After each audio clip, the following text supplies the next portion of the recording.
Muy buenas tardes, mis estimados colegas, ¿cómo están? Por favor, si me comentan referente al audio y video, si ya tenemos buena señal, por favor, para comenzar. Bueno, mientras está cargando el material también aquí en el aula virtual. ¿Cómo se oye? ¿Me comentan? Por favor. A ver, vamos a subir más. ¿Ya todo está bien? Buenas tardes, Rodolfo. Saludos hasta Chihuahua, un saludote. Los demás sí están oyendo bien, excelente. Pues muy bien, muy buenas tardes. Estamos... a ver si está tardando. Saludos, Rodolfo. Se está tardando aquí un poco la presentación. Yo no sé si tenga algún límite, Santa, de que en determinado momento se... A ver, déjame ver.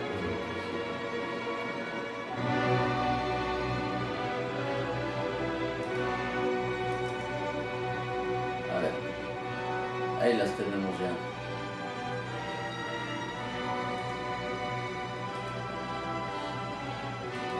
Muy bien. Uno de los asuntos que tanto lo carguen con imágenes. No entendí, Santa. Ahí me explicas después, por favor. Una de las preocupaciones que tenemos todos actualmente, los contadores y los abogados, es qué es lo que van a entender finalmente las autoridades como... Me equivoqué, quizá. Ok, Santa. ¿Qué es lo que entienden las autoridades como una reforma estructural? Vamos a ver, porque debemos de conocer un poquito de la historia, de cómo se han venido haciendo los cambios, pero también de cuáles son los comentarios que han hecho algunos fiscalistas muy importantes, mucho reconocimiento y de una historial muy fuerte dentro de las áreas fiscales, para que sepamos nosotros y tengamos alguna idea de dónde pueden venir los cambios. Se ha hablado mucho de algunas propuestas de por ahí algunas organizaciones. Se comenta también, como siempre y en toda época y en todos los sexenios, se comenta que ya existen algunas reuniones entre algunas cámaras, entre algunos representantes de la sociedad civil con las autoridades, y que de hecho ya estaba negociado cómo venían los cambios, la famosa reforma estructural fiscal, que siempre se ha hablado de ella, pero que realmente vemos que no ha sido lo que hemos esperado todos. Una reforma estructural implica cambios más a fondo en los impuestos, en la forma del cálculo, en la facilidad, en el entendimiento para toda la gente, etcétera, etcétera. Vemos que siguen siendo complicados, inentendibles, y aun cuando estamos manejando los pagos de impuestos vía electrónica, como lo es el famoso DIP, que por cierto tuvo cambios hoy y estaba presentando algunos problemas, no sé si algunos de ustedes ya lo detectaron. El DIP hubo cambios y ya no acepta subir declaraciones mensuales, de acuerdo con lo que vimos el día de hoy, en línea. Ya todo se tiene que llevar a cabo como si ya estuvieras tramitando la línea de captura y el pago. Entonces son avisos que comúnmente los hacen y ni siquiera nos avisan, y ahí tiene uno que andar sufriendo, picándole por aquí y por allá. Roger de León, servicio no disponible. ¿Te refieres al DIP, mi estimado Roger? Pues bien, vamos a comenzar por aquí con alguna, fíjense lo que son. Ok, gracias, sí, efectivamente. Y te vas a encontrar con la sorpresa de que ya hubo cambios en la estructura de la presentación de la hoja web del SAT, y por lo tanto pues hay que perder ahí 2 horas en estar investigando a ver qué es lo que podemos hacer ahorita, qué fue lo que cambiaron, y a ver cómo nos va, ¿no? Con la pérdida de tiempo. Pero en fin, se les ha recomendado en muchas ocasiones al SAT que primero los programas los haga gente que sepa, que esté dentro del área en la práctica, trabajando con los contribuyentes, y que les digan cómo debería de funcionar para que quedara más entendible, pero no hacen caso. Y después, lo que se acostumbra en todas las compañías es de que se haga una prueba en paralelo. Todo está cambiado, Ramón. Sí, efectivamente. Después que hagan unas pruebas en paralelo antes de liberar la aplicación, que lo hagan en paralelo con la versión actual para ver si funciona y da los mismos resultados, pero bueno, no pierden tiempo, parece que traen prisa, y sí, traen prisa en estarnos presionando, cada día está peor el asunto del SAT, ahorita lo vamos a ir comentando. Dice, ahora ya sé dónde quedó la aplicación para reimprimir acuses, todo está cambiando. Sí, tenemos que andar investigando ahí por todos los, picándole por todos lados a las ventanas. Vamos a comenzar aquí con un comentario. Fíjese, tuvimos la mayor parte del material que vamos a ver está basado en dos personas que creo que tienen unos buenos estudios acerca de la economía de México.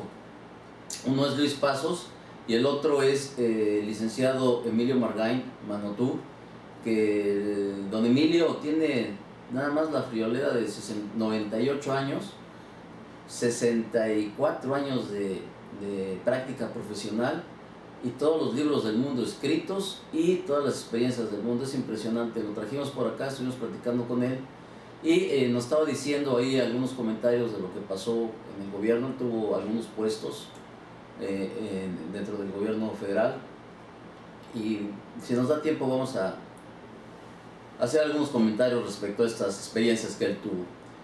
Fíjense, la tendencia de la recaudación tributaria federal. Señores, nuestra empresa padece indigestión fiscal, pero no provocada por los nuevos impuestos, sino por tantas explicaciones que nos han dado de ellos. Y esto no ha cambiado. Esto, don Emilio lo escribe ahí en sus apuntes, que desde los 60, 70 ya se hablaba de estas tendencias. Y seguimos igual, no cambia. Explicaciones y explicaciones de los impuestos. Vamos a ver, una de las situaciones que realmente nos está dando mucha pena, y estas estadísticas son realizadas por Luis Pasos, que Luis Pasos creo que como escritor teórico es excelente. Probablemente cuando estuvo en el gobierno no le dieron oportunidad de hacer su trabajo como él hubiera querido, pero yo desde hace muchos años leía sus libros y lo que realmente nos da mucha pena para México es que él escribía, fíjese, ese libro yo lo leí hace como 25 años, un libro de Luis Pasos, en donde nos hace una reflexión de cómo estaban los países en el oriente, por ejemplo China, con una pobreza impresionante, Japón, que acaba de sufrir la derrota de la Segunda Guerra Mundial y un país en reconstrucción, y muchos países por aquellos lados. Sucede que todos estos países, de acuerdo con las estadísticas y los indicadores económicos, estaban muy por abajo de lo que teníamos en aquella época en México. Nosotros éramos los reyes porque teníamos un producto interno muy superior a lo que tienen ellos. Y fíjense la problemática de cómo estábamos. La mayoría de las estadísticas están hechas en el periodo de 2001-2010 como periodos terminados, para que pudiéramos entender mejor las tendencias, porque luego los últimos años no lo sacan a tiempo. Entonces tenemos que el crecimiento promedio anual de China, que era un país muy pobre, bueno, sigue siendo pobre, pero está generando una riqueza, está produciendo ya todos los artículos a nivel mundial, ya es una potencia económica, pero cualquier movimiento que haga China mueve al mundo en el aspecto económico. China con un 10.7% de crecimiento promedio anual, la India con el 7.6%, otro país que también era muy pobre. Ahí tienen sus áreas de pobreza, pero los crecimientos que han tenido esos países son impresionantes. Chile el 4%, Brasil el 3.8% y nosotros con un magnífico 1.7%. O sea que seguimos con las excusas que siempre nos dan los gobiernos, que cuando sucede algo malo o alguna situación que afecte la economía del país, la culpa es del exterior. Y vemos que en estos casos, esos países que estaban con índices inferiores al de México, ahora nos están superando. ¿Cómo es que a nosotros sí nos afectan y a ellos no les afectan? Creo que en el momento de que quieran hacer las cosas bien y se acabe con la corrupción, ahí es donde el país va a empezar a crecer. Una de las situaciones que nos afecta también en los cambios, tanto de leyes, en los fiscales, es que en el siglo XX el presidente era, hagan de cuenta, una monarquía, era el rey, y lo sigue siendo en cierta manera.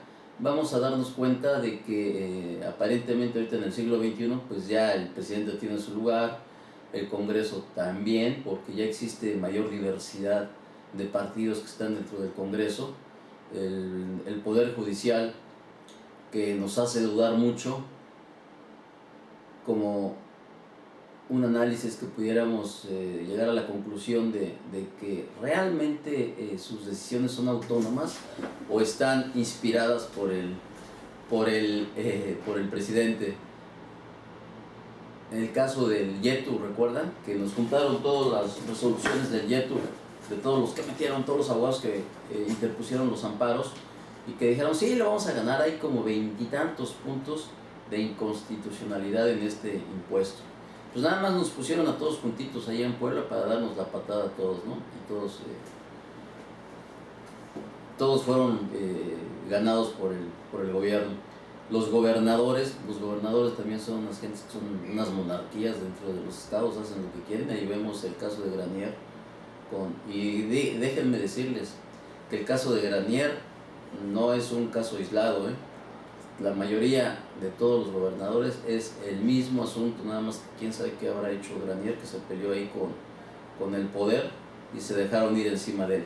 Bien, esta situación del siglo XXI, y lo vemos con Fox, de que le complicó un poquito hacer cambios estructurales, como ellos los llaman, a las leyes fiscales que están programadas desde aquellas fechas. Y la verdad lo único que se ha hecho es dar unos pastillas para el dolor de cabeza para la gente que tiene cáncer. Ese es el problema que tenemos con las reformitas que han hecho. También, para conocer un poco de la estructura del Congreso mexicano, el porcentaje de legisladores del partido del presidente, cómo ha ido cambiando sexenio con sexenio. En el periodo de mandato de José López Portillo, un 74% de diputados y el 100% de senadores del PRI, o sea, prácticamente hacían lo que querían y mandaban. Cualquier decisión que tomara el presidente, pues lógicamente, como eran de su partido, inmediatamente se hacía. Miguel de la Madrid empezó a bajar con un 72% en el caso de diputados, de la Cámara de Diputados, y en senadores siguieron conservando el 100%. Con Carlos Salinas bajaron los diputados al 52% y los senadores un porcentaje pequeño, 6%. Con Ernesto Zedillo, con Carlos Salinas hubo una situación muy especial, y esto se los comento, a manera de que lo analicemos y también no nos creamos toda la situación y hacer un análisis real y objetivo sobre las noticias que dan. Yo recuerdo que en el sexenio de Carlos Salinas se hablaba de que México ya estaba pasando al primer mundo, y toda la campaña mediática que se hizo referente a este punto se la creyeron en todo el mundo y hasta nosotros no las creíamos. Yo recuerdo que llega un amigo francés que él estaba trabajando en aquella época, creo que en Togo, por ahí en África, y me decía, oye, los comentarios acerca del país, acerca de México, son excelentes. Todo lo que dicen es que ya está pasando al primer mundo y que, bueno, ya se va a volver en una potencia, etcétera, etcétera, etcétera. Y vimos ya después con decepción. Pero antes les comento, ¿qué análisis hacíamos de esta información? Yo le decía, fíjate, está interesante lo que tú me dices de la imagen que tenemos en el mundo, pero yo sigo trabajando duro, y con el trabajo que llevo hasta ahorita, cada día esforzándonos más por mejorar la situación, pues no creo que con el mismo, o yo no veo con el mismo sueldo, me alcance para comprar mejores zapatos, me alcance para comprarme trajes, me alcance como antes, hace muchos años, el salario que ganabas en una empresa te alcanzaba para ir a buenos restaurantes, de veras 2 veces o 3 veces a la semana, porque los salarios eran buenos y los precios no eran tan caros. Entonces hay que hacer ese tipo de análisis para ver si efectivamente nos están diciendo la verdad aquí nuestros H's políticos, que siempre siguen pensando que el pueblo de México sigue en la ignorancia, que todos nos lo creemos.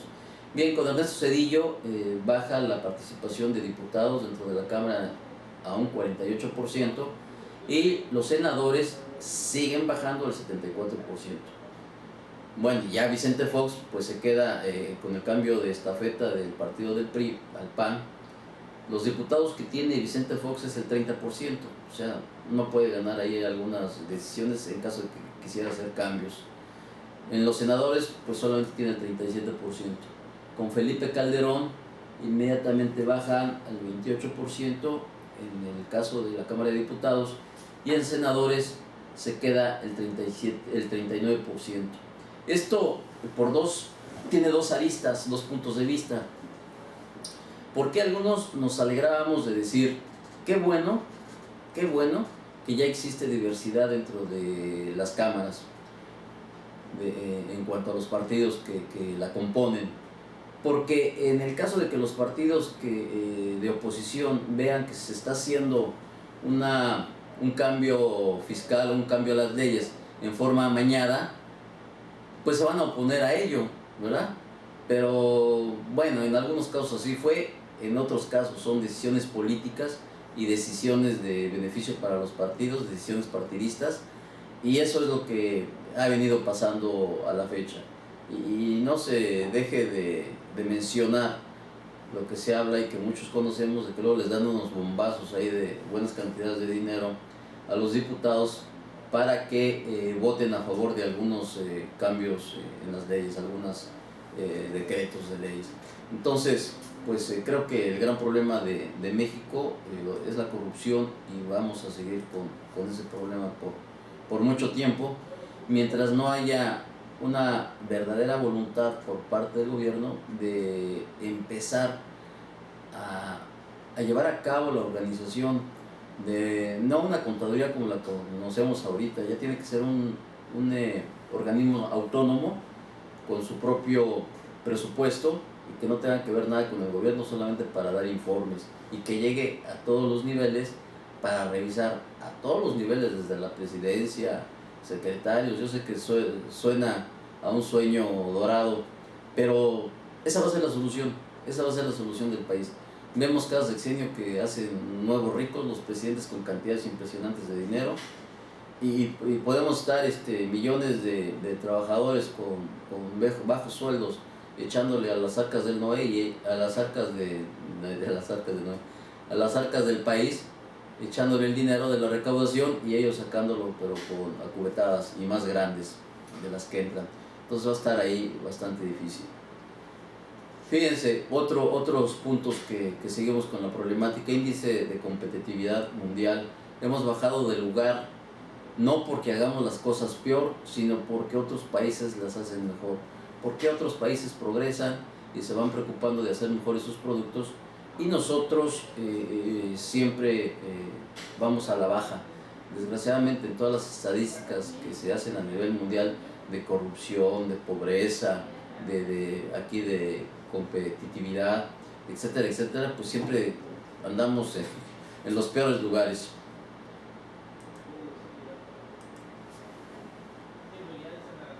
¿Qué es lo que se estaba pensando desde aquella época, de hace como 3 años, 2 años, de cuál sería un sistema fiscal competitivo de acuerdo con lo que comenta Luis Pasos? Dice, bueno, establecer un IETU de un 15% y un IVA general del 10%, sin excepciones. ¿Qué quiere decir? Que no haya tasa cero, que no haya exentos, que todo el mundo pague este 10%. ¿Y qué va a pasar con esto? Vamos a ver más adelante, y hay un comentario por ahí del licenciado Manotú en el que dice, si bien es cierto de que va a ser bueno para la recaudación del país, pero con estudios hechos por organismos internacionales se tiene bien claro que un incremento, una generalización de la base para efectos del IVA, ¿a quién va a afectar definitivamente? Va a ser al consumidor final, y lógicamente la carga, como siempre, va a ser para la gente más pobre pagar el IVA. A la gente que tiene dinero, a la gente de capacidad media, económica media alta, media alta y los altos, pues no les va a interesar pues no les va a afectar mucho pagar el IVA, ¿verdad? Lo pagan y se quitan de problemas. Pero los pobres que finalmente tuvieran que pagar sobre medicinas, sobre alimentos, etcétera, etcétera, va a ser un problema grave para ellos. Viendo otro ejemplo, estábamos analizando el aspecto de los restaurantes, los que utilicen los alimentos y las bebidas, los alimentos. Si les aumentan a ellos el IVA, pues lo van a pagar y lo van a tener ahí y lo van a poder acreditar contra el de sus ingresos. Entonces la afectación no va a ser mucha, pero si recordamos una tendencia de todas las empresas en los cambios de impuestos, en los cambios de bases, es que siempre aprovechan estos cambios para hacer incrementos de precios. Y lógicamente se va a generar incrementos de salarios, se va a incrementar precios de todos los servicios que estén alrededor, las economías que estén alrededor de estas empresas, y pues va a ser un problema ahí medio serio. En fin, esperemos que lo vean ellos en este momento y lo analicen, ¿verdad? Otra de las tendencias de los sistemas fiscales, para hacer más sencillo y más de mayor recaudación, es tasas bajas en impuestos sobre la renta, que se les ha habido por ahí algunas personas que se los han comentado, y el IVA generalizado. Seguimos entonces con esta tendencia del IVA generalizado. En cuanto al índice de rigidez laboral, en 2010 veíamos que en Estados Unidos hay un 0%, que es de los países más flexibles en el aspecto laboral. Chile en el 18, India en el 30, China en el 31, México en el 41, Brasil en el 46 y Venezuela en el 69. Que este tipo de problemática ya se trató de combatir con la reforma laboral, que hasta cierto punto habría manera ahí de pensarle bien en tomar algunas medidas valientes.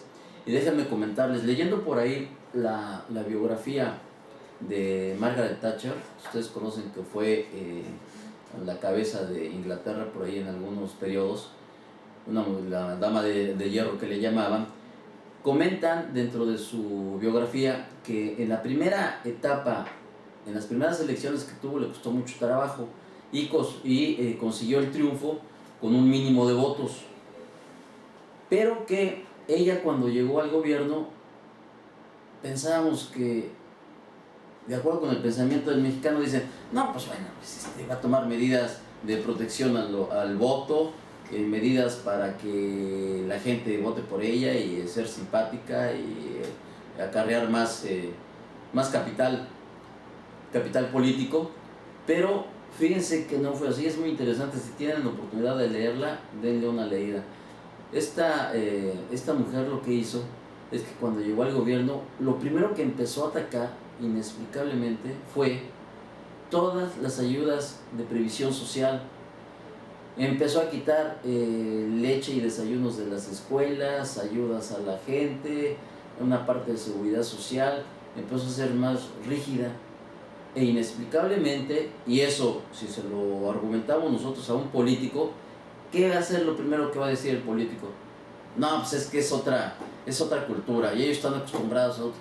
Pero ¿por qué siempre tienen que acomodar las cosas a manera de que en México no es posible hacerlas?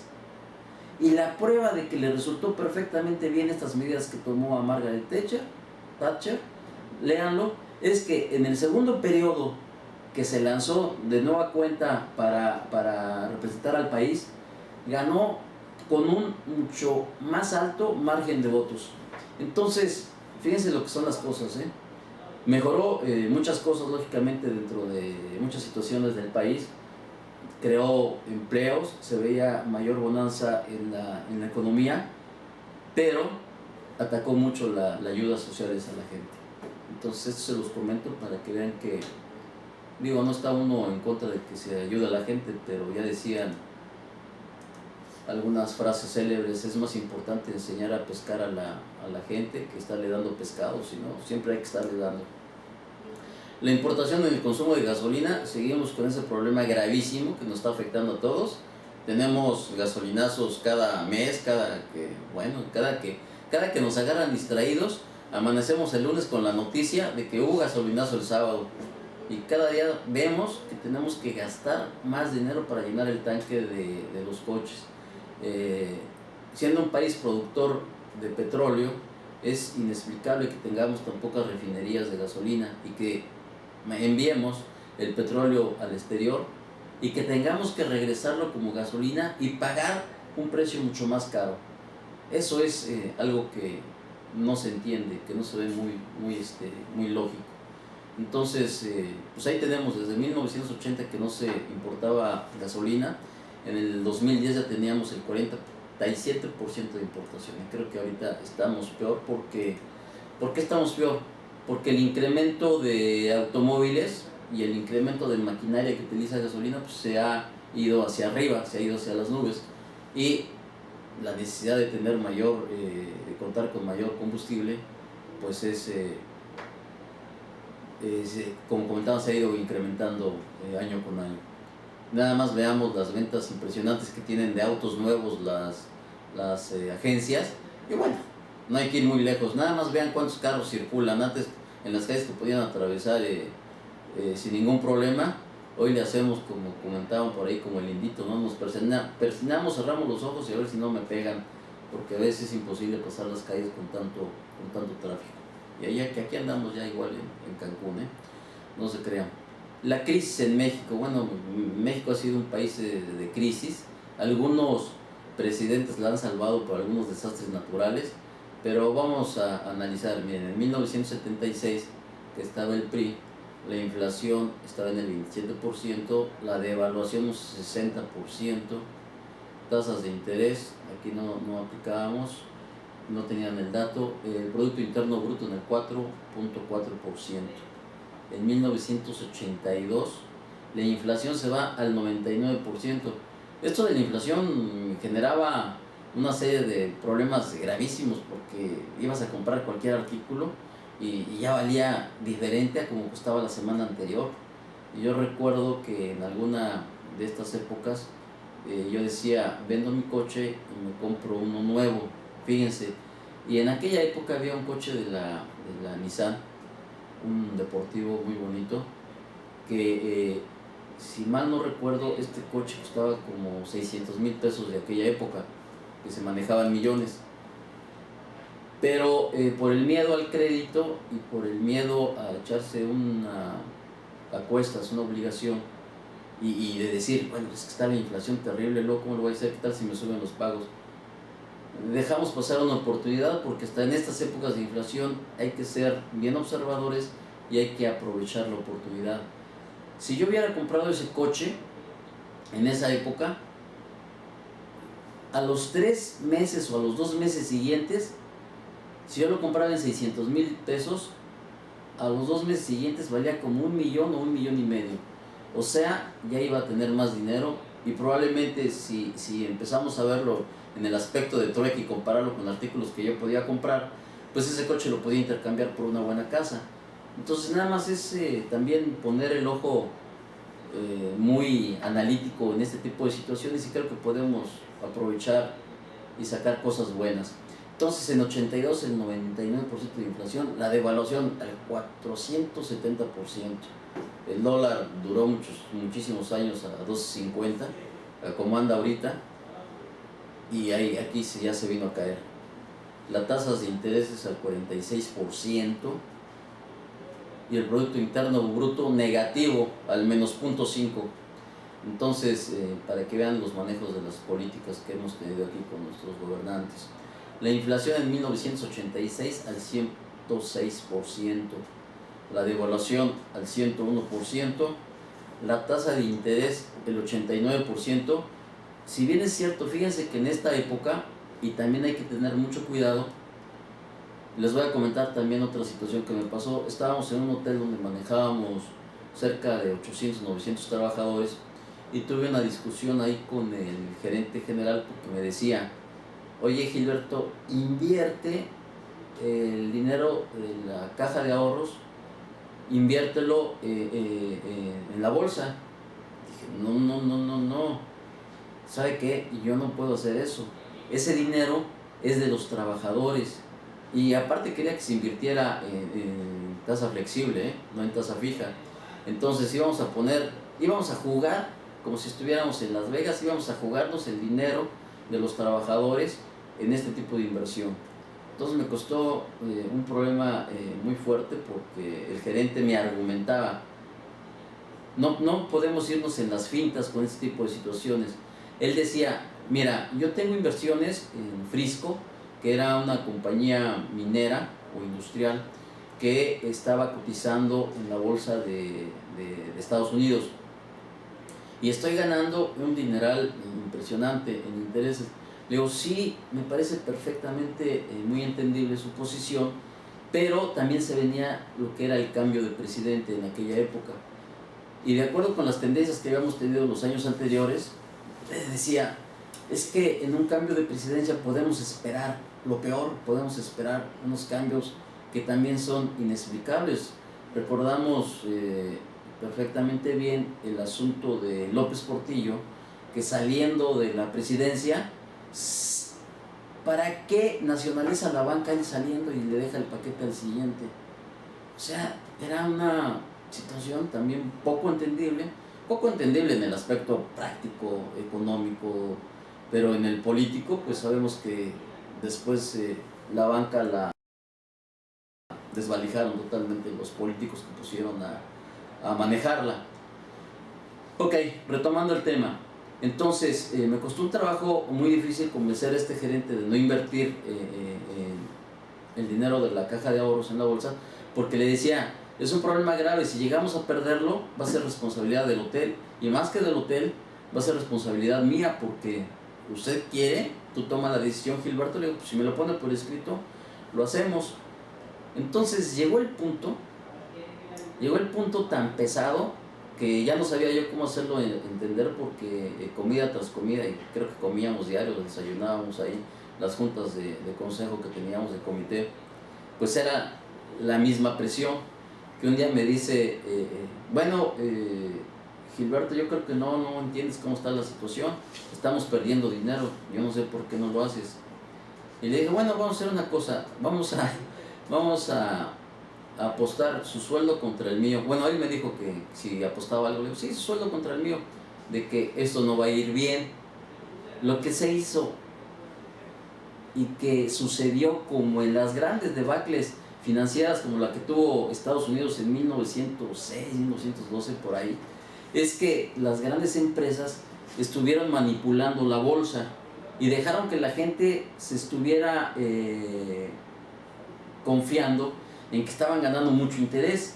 Entonces, si tú metías tu dinero al banco y en ese tipo de inversiones, recibías unas cantidades impresionantes de dinero, de intereses, pero pues también para comprar los artículos a los precios que andaban, pues era lo mismo, ¿no? Pero sabía que recibías mucho dinero. Y sucede que dejan confiar a toda la gente, y de un momento a otro, más o menos, por decirles un número, si una acción valía 100 pesos, se vino abajo y quedó su valor final en 10 pesos. Entonces hubo gente que se suicidó, gente que ya no sabía qué hacer con las acciones, porque siempre llega el momento en que dices, ¿qué hago? Ya bajaron, y te quedas como en estado de shock, y mucha gente dice, bueno, pues las voy a guardar con la esperanza de que vayan a subir. Pues ya no subieron, déjenme decirles que ya no subieron. Si hubiéramos invertido ese dinero de la caja de ahorros de los trabajadores, pues yo estuviera en la cárcel. Yo creo que todavía mis queridos colegas no estuviéramos aquí platicando, porque finalmente en ese tipo de decisiones las empresas lo dejan a uno solo, al contador. Entonces hay que tener mucho cuidado con las decisiones que se tomen en estos aspectos, y sobre todo cuando no es dinero de uno. Y yo me acuerdo que le comenté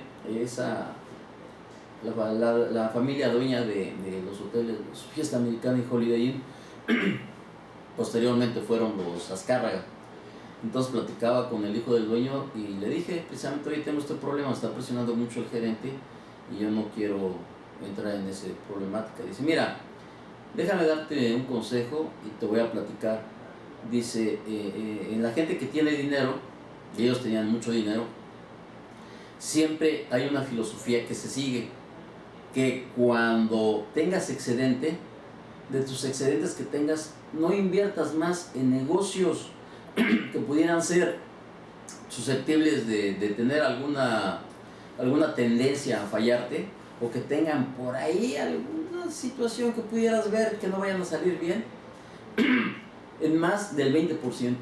No puedes arriesgar todo tu capital. Por eso se han perdido grandes capitales, por gente que se deslumbra, ve el oasis y dice, no, vamos a invertir, invierte todo el dinero, y se quedan sin patrimonio.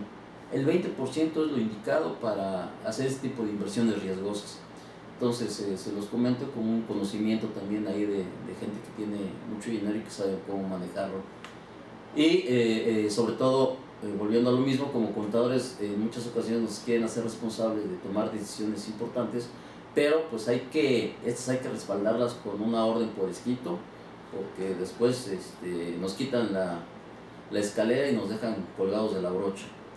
En 1995 sigue gobernando el PRI y tenemos una inflación del 52%, una devaluación del 123%, una tasa de interés del 48% y un Producto Interno Bruto del menos 6.2%. Creo que en estas épocas es cuando estaba Carlos Salinas, y que desgraciadamente cuando salió Carlos Salinas dejó el puesto y que se queda Ernesto Zedillo, sucede el famoso problema que tuvieron ellos dos. Si ustedes recuerdan el famoso error de diciembre, que hay una devaluación fuerte. Para que tengamos cuidado con estos cambios de gobierno, que nos pueden dar grandes sorpresas. En el año 2009 ya entra el PAN, y entró con muchas ganas de inicio. Aquí Vicente Fox controla la inflación, y la inflación ya se queda en un 3.6%, la devaluación en el 0%. Yo creo que todavía, como era novato, todavía no sabía cómo hacerle para empezar a darle en la torre al país. La tasa de interés en el 5.5%, y el Producto Interno Bruto, bueno, eso no pudo hacer gran cosa y se fue al menos 6.5%.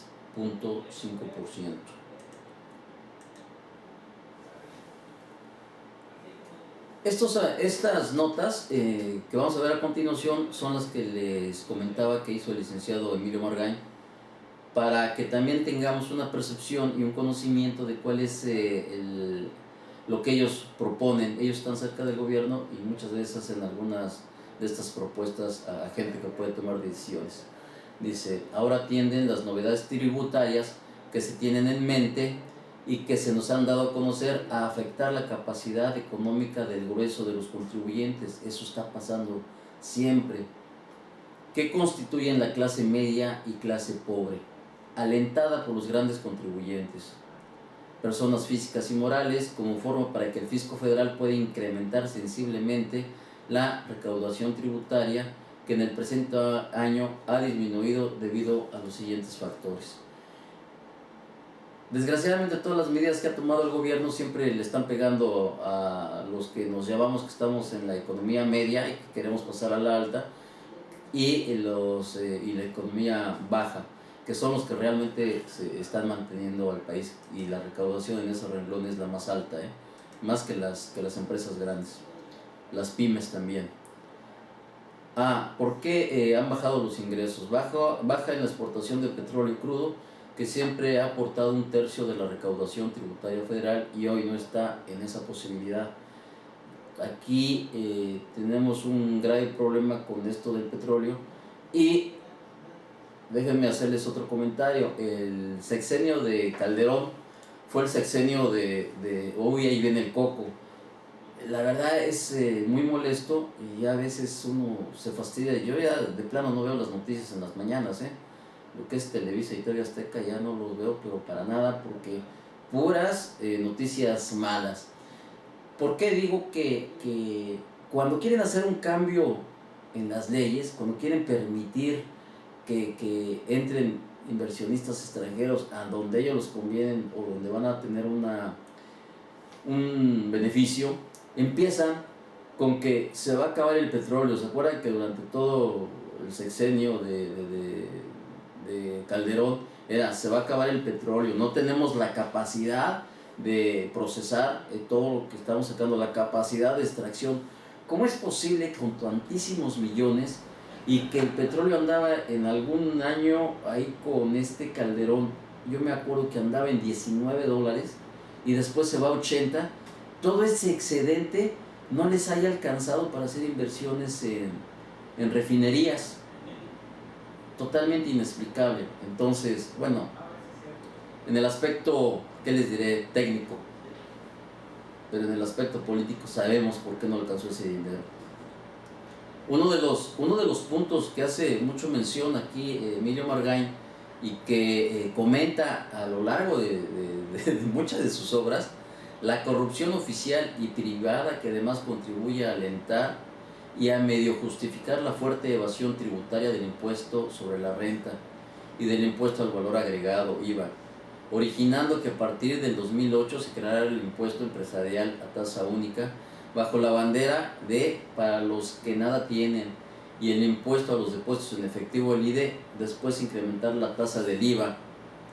Entonces, para que se den cuenta, siempre ha habido la filosofía del gobierno de que más recaudación, no nos alcanza.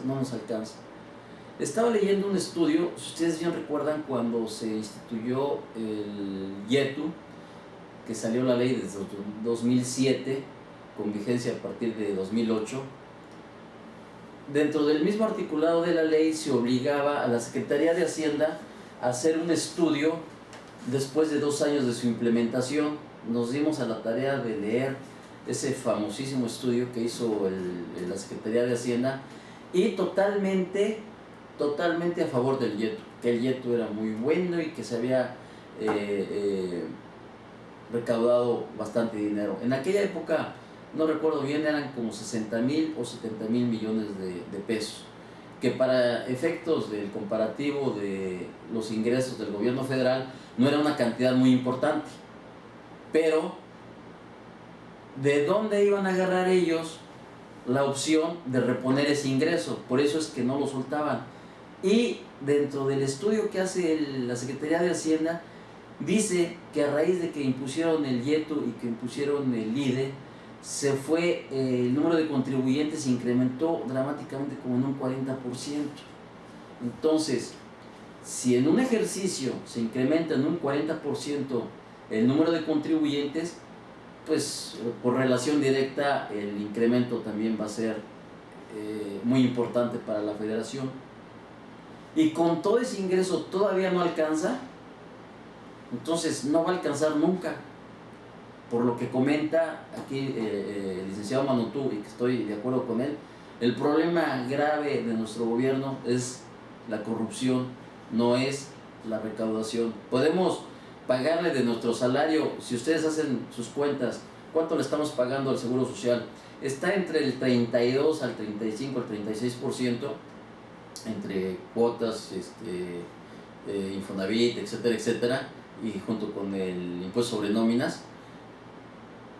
Y podemos darle el 50% de nuestro sueldo al Seguro Social y nunca le va a alcanzar el dinero.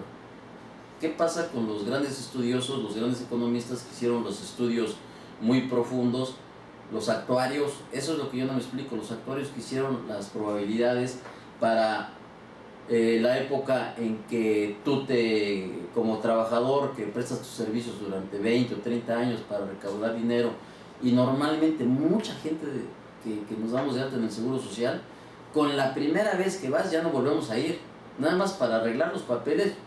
Yo nunca he ido al Seguro Social desde que estoy trabajando. Fui una vez a que ir a arreglar los papeles, me dejaron ahí en la cola horas y me traían como loco y no volví a ir al Seguro Social.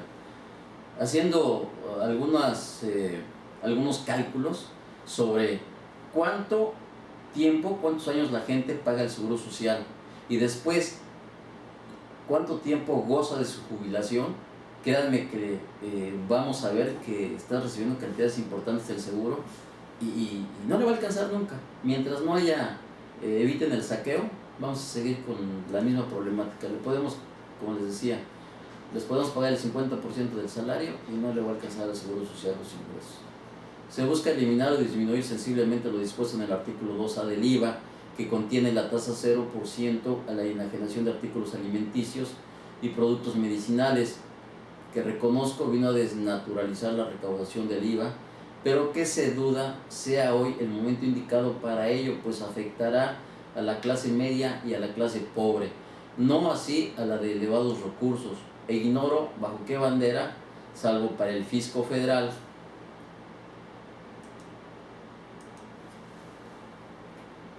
pero eso sí, disminuir la tasa del ISR y no aumentarla para no afectar a los grandes contribuyentes, personas físicas y morales.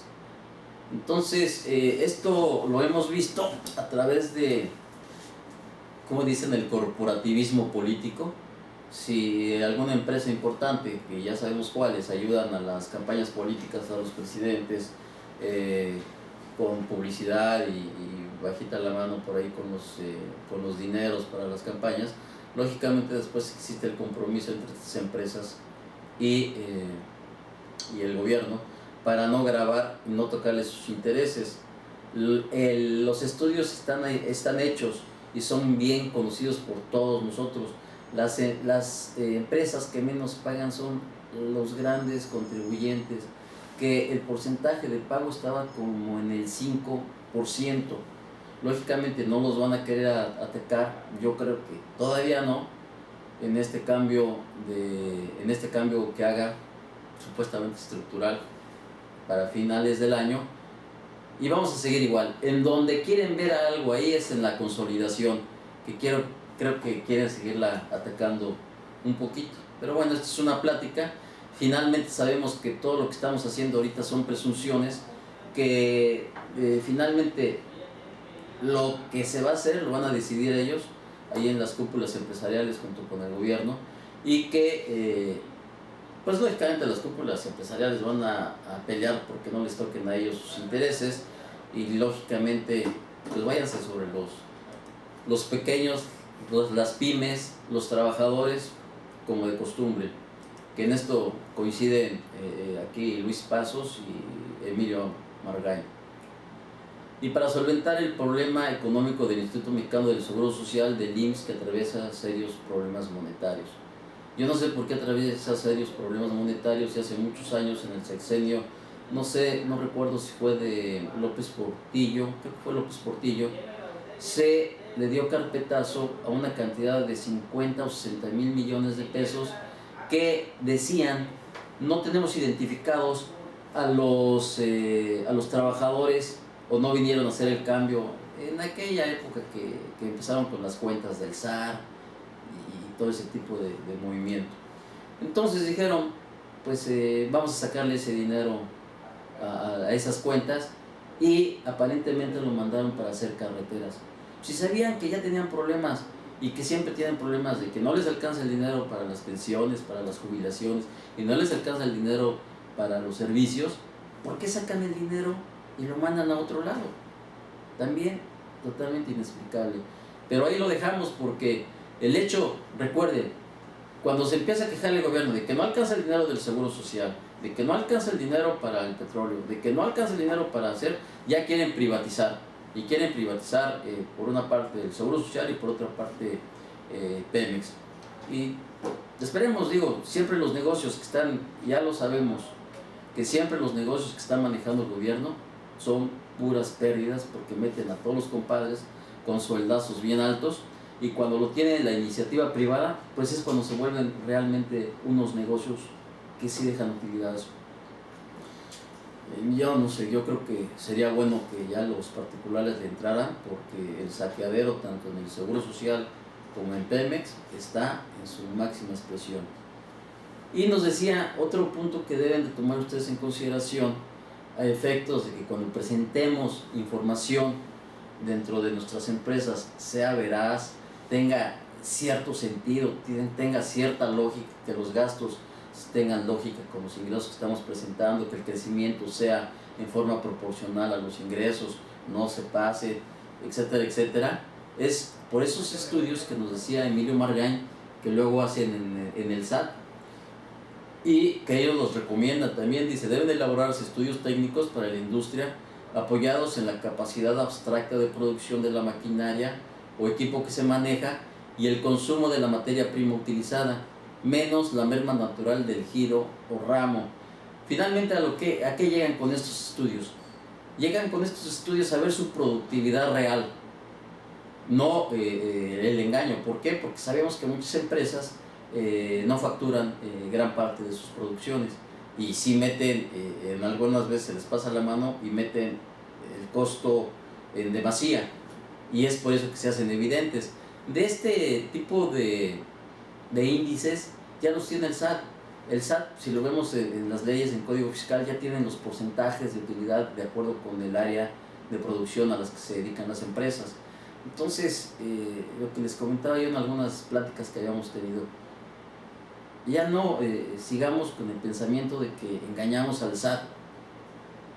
Tenemos que ser cada día, estar mejor preparados, ser más puntuales y ser más organizados en cómo llevamos nuestra contabilidad, a manera de no estarle dando elementos al SAT para que ellos, con los índices que están llevando a cabo dentro de su programación, nos pidan papeles. Les piden papeles para que les aclaremos alguna situación anómala que tienen, y si siguen viendo que no les parece lógica la situación, van y les hacen la auditoría. Están llegando últimamente, si alguno de ustedes les ha llegado ahí, nos comenta, por favor, sería bueno, unas invitaciones en donde, fíjense, nos llegaron la semana pasada, en donde le dicen a un contribuyente: hemos revisado tu información que has presentado de declaraciones ante el SAT y nos hemos percatado que durante los meses, y te señalan enero, febrero, marzo, abril y diciembre del 2011, enero, febrero, todo el año del 2012, tienes situaciones anómalas. Por favor, revísalas y corrígelas. Entonces, esto es, por una parte, para hacer presión sobre el contribuyente, para que se den cuenta de que el SAT nos está recordando constantemente, y ya es un fastidio que todos los días nos estén llegando invitaciones del SAT a nuestros clientes, y los clientes inmediatamente nos las pasan, de presenta la declaración, oye, tienes esta situación anómala, chécate esto, chécate el otro, que el SAT también nos está diciendo: aquí estoy y tengo toda tu información y te estoy analizando toda tu operación. Entonces, hay que ser más puntuales y hay que ser más exactos en la información y más lógicos en todo lo que presentemos ante el SAT.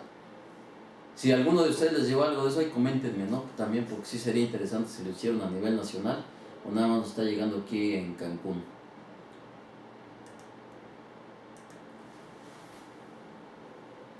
Aquí, siguiendo con los comentarios del licenciado Emilio Margain, una de las formas que ellos están recomendando es cómo incrementar la recaudación tributaria con la llamada reforma tributaria integral, que hemos visto que no ha sido integral todo lo que han hecho.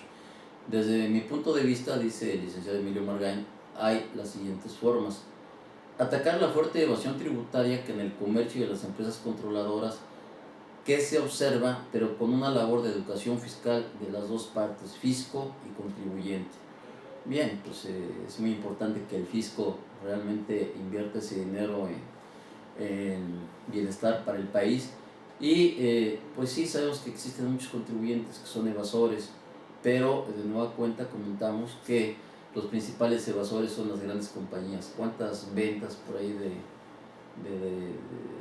de bancos evadiendo miles de millones de pesos de pagos en impuestos se han hecho? Y ya después se dan cuenta cuánta devolución le dieron al famoso jefe Diego del impuesto a los jugos y demás, que él no era el que tenía el interés jurídico, y le dieron la devolución por esta situación de miles de millones de pesos también. Posteriormente ya hicieron una adaptación ahí al articulado de las leyes tributarias, en donde decían que solamente los que tenían interés jurídico, o sea, a los que habían pagado finalmente el impuesto, los consumidores finales, son los que podían pedir la devolución. Pero ya una vez que pasó la devolución de nuestro licenciado Diego Fernández de Ceballos, entonces, para que vean esos miles y miles de millones, yo me lo comparo y están como en las empresas. Hay que bajar sueldos. A ver, chécate cuánta gente podemos correr. Y a los primeros que van a correr a la gente que gana menos, que percibe menos ingresos. A los jefes y a los ejecutivos, que un ejecutivo pudiera ganar el salario de 10 o 20 trabajadores, esos son inamovibles.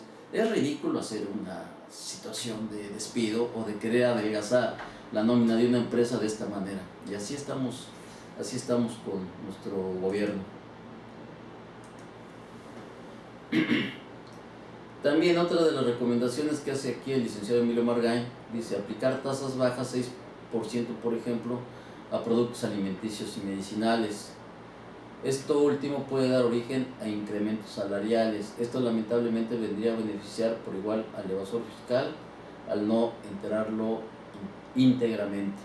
Pues tenemos el ejemplo de Estados Unidos, que vas allá y el impuesto sobre ventas es bueno, depende de cada estado, 6%, 4%, parejo para todo el mundo. Todo lo que compres con esas tasas de impuestos. Y lo que sí está un poquito variable es el impuesto sobre la renta. Estaba por ahí echándole una revisada en forma muy superficial a lo que es impuesto sobre la renta. Está interesante, pero está también un poquito complicado, porque aplican, fíjense, pero ahí sí benefician y se ponen a analizar cuál es la situación de cada uno de los contribuyentes. Y dicen, el contribuyente que está casado y tiene hijos, un formato especial y una tasa especial. El que está divorciado y sí da pensión alimenticia, otra tasa. El soltero, otra tasa lógicamente más alta. Tratan de ayudar a la gente que tiene mayores gastos dentro de su percepción, tiene mayores obligaciones, lógicamente tiene menor capacidad de pago de los impuestos. Y otra cosa que también dicen, es impresionante cómo existen unas carreteras que le llaman allá los freeways, impresionantes, y los hacen libres. Y aquí todo lo que quieren hacer, una carretera, un segundo piso, todo de paga, por todo quieren cobrar, todo es negocio.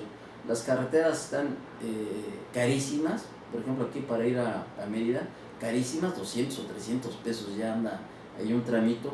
Entonces, ¿cómo es posible que otros países cobrando unas cantidades tan pequeñas o menores a las de nosotros de impuestos, tienen unas instalaciones, pero la verdad impresionante? Recuerdo que en alguna ocasión íbamos en la carretera, por ahí en la carretera de Estados Unidos, y nos paramos a un baño, y el baño hecho de puro cemento, y tú entras ya también como afectado por lo que vemos aquí en México y dices, no, pues encontré un baño muy desagradable y demás. Impresionantemente limpio, estimados colegas, con su toma de agua, y salía el agua fría para tomar, y el baño limpio, con papel, todo. ¿Por qué cuando el mexicano va para Estados Unidos, inmediatamente pasando la raya, cambia nuestra forma de pensar? Pues porque sabes que tienes una penalización, tira basura, que te agarren ahí haciendo algo en contra de la ley, e inmediatamente te vas al tambo, o te vas, como le dicen, ante el juez. Recuerdo que en alguna ocasión me prestó un amigo por allá un coche, y en Laredo, Texas, a ciertas horas trabajaban nada más las gasolinerías en aquella época, hace muchos años. Yo no desconozco, sigue igual. Pero este coche no me advirtió, mi amigo, que no podía circular dentro de Estados Unidos. Aun cuando era traído de allá, pues ya estaba dado de baja en Estados Unidos y nada más podía circular en la franja fronteriza. Y ahí me voy al mall, me voy a comprar cosas, me meto a la gasolinería y no veo nada. Me subo, me doy la vuelta, me bajo para tomar mi camino hacia Nuevo Laredo, y ya cuando menos me di cuenta, ya tenía atrás a la patrulla. E inmediatamente haya nada de arreglos, nada de corrupción, te levantan tu ticket, y aparte el pago es facilísimo. En cualquier tienda que vende dulcecitos como Super, como Oxxo, lo puedes pagar un money order, que lo pagas ahí y estuvo grueso porque no me acuerdo cuánto fueran, como 80, 90 dólares que tuve que pagar. Y ya si tiene algún problema puede ir con el juez para darle sus argumentos y ver que si le regresan su dinero o no te regresan. Pues cómo me lo van a regresar si tenían toda la razón del mundo. Y no te dejan ir y te recogen el auto y vámonos. O sea, aplican las leyes como debe de ser. En su momento, sin miramientos y sin estar haciendo tiempo para llegar a arreglos. Entonces, pues esperemos que algún día se les prenda el foco a nuestros H's políticos y gobernantes y empecemos a funcionar como debe de ser. En alguna ocasión le comenté a algún jefe de tránsito de aquí, digo, oye, ¿por qué no ponemos, si quieres tener una recaudación muy importante en lo que es tránsito, pon los castigos como están en Estados Unidos para todos aquellos que infrinjan la ley, que no respetan el carril derecho para dar vuelta, que se atraviesan desde la izquierda hasta la derecha para dar la vuelta, y vas a ver cómo se te va a incrementar el dinero. No se te quedan viendo así como si estuvieras loco y ni te pelan. Entonces no hay voluntad de nuestros gobernantes de hacer cambios radicales dentro de nuestras leyes para mejorar el país. En fin, pues esa tarea va a ser para nosotros, ¿no? Ir presionando cuando tengan reuniones con sus diputados, sus representantes, pues hay que meterle duro porque nunca les va a alcanzar el dinero al gobierno mientras lo sigan sacando de esa manera. Muy bien, pues hasta aquí llegamos, mis estimados colegas. Espero que hayamos tenido algo de bueno en esta plática. Creo que son conocimientos muy interesantes de gente que tiene muchísimos años trabajando en el aspecto fiscal y conociendo el teje y maneje de la política. Y bueno, pues por cualquier cosa ahí estamos a la orden. Ahí están las direcciones de correo y cualquier duda, cualquier cosa que tengan, con toda confianza estamos a sus órdenes. Les agradezco mucho a todos los participantes el día de hoy. Santa, tu ayuda como siempre, te agradezco mucho. Alfredo de Sonora, Alfredo, un saludo hasta Sonora. Hay que prepararse para la convención Anafinet, los esperamos por acá en Playa del Carmen. Está el calorcito muy sabroso, vénganse a quemar un rato. Ángel Martínez de Querétaro, Bexabel del DF, gracias. El contador Ortiz de Cancún, Manuel del Estado de México, saludos allá del Estado de México. Fernando Kuhn, ¿de dónde es Fernando? Fernando de San Luis Potosí. Gerardo, José Ceballos, saludos mi estimado Ceballos. Cali de Chiapas, saludos Cali, como siempre por aquí. Laura del Estado de México, Laura, gracias. Maurilio de Morelia, Pablo de Querétaro, Ramón de Alvarado, Rodolfo Torres, saludos. Roger de León, Sergio San, Víctor, gracias a todos los que estuvieron con nosotros. En cuanto subamos este video a YouTube, ahí se los hago saber, les mandamos un mensaje. Entonces un saludote, que estén muy bien todos, nos vemos el próximo miércoles.